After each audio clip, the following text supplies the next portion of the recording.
Hi viewers, welcome to ருசியான சமையல். இன்றைக்கி நம்ம பார்க்க போகிறது கேரட் கீர். இதுக்கு தேவையான பொருட்களை கீழே டிஸ்கிரிப்ஷனில் கொடுத்துருக்கேன், போய் செக் பண்ணிக்கோங்க. ஃபஸ்ட்டு ஒரு பாத்திரத்தில் 1 கப் தண்ணி ஊற்றி நல்லா கொதிக்க வச்சு கொஞ்சம் சேமியா அதில் போட்டு வேக வைக்கணும்.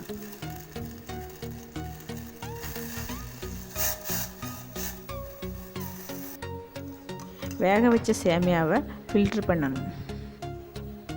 1/4 கிலோ கேரட்டை கட் பண்ணி பாயில் பண்ணி வச்சுருக்கேன். இப்போ வேக வச்ச கேரட்டை மிக்ஸி ஜாரில் போட்டு நல்ல பேஸ்ட்டாக அரைக்கணும். இப்போ நம்ம ஒரு பாத்திரத்தில் 1/2 லிட்டர் பாலை ஊற்றி நல்லா சூடாக்கணும். பால் சூடானதும் கேரட் பேஸ்ட்டை போட்டு நல்லா கிளறி விடணும்.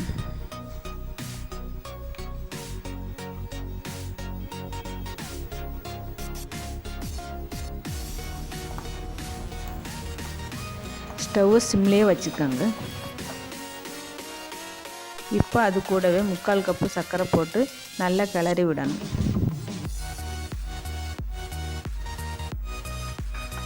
உங்களுக்கு இனிப்பு தேவைன்னா கூட போட்டுக்கலாம்.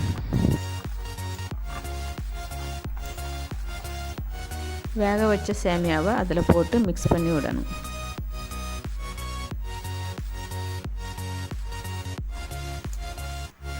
ஒரு 5 நிமிஷம் நல்லா கொதிக்க விடணும்.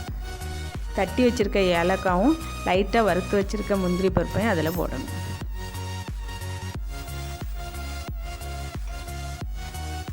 அவ்வளோதான், கேரட் கீர் ரெடி.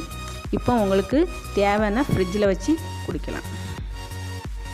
இந்த வீடியோ பிடிச்சிருந்தா லைக் பண்ணுங்கள், ஷேர் பண்ணுங்கள், சப்ஸ்கிரைப் பண்ணுங்கள். மறக்காமல் பெல் ஐக்கான் பட்டனை ப்ரெஸ் பண்ணுங்கள்.